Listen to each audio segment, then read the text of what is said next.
মাওলানা রুমি বলেন, দিল বদস্তে আর কে হজে আকবরাস সদা যারা কাবা এক দিল বেদরাস। তুমি যদি আল্লাহর ওলিকে ভালোবাসতে পারো, আকবরী হজের চেয়ে বেশি সওয়াব হবে।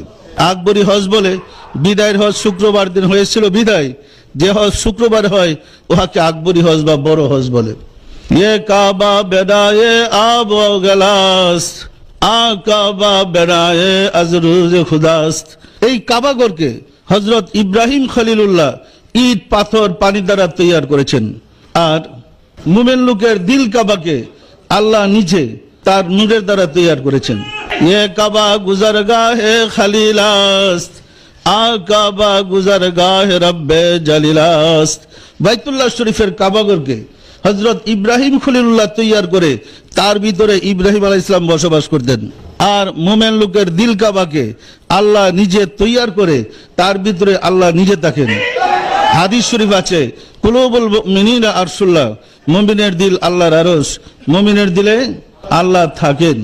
যে ঘরে আল্লাহ থাকে তার মূল্য বেশি না যে ঘরে ইব্রাহিম থাকে তার মূল্য বেশি? সম্মানিত আশিক রাসূলেরা, হাদিস শরীফ আছে আল্লাহ রাসূল বলেন, আল মুমিনু আকরামাকুম হুরমাতুম মিনাল কাবাতি। মুমিন ব্যক্তিগণ কাবা ঘরের চেয়ে অধিকতর সম্মানিত।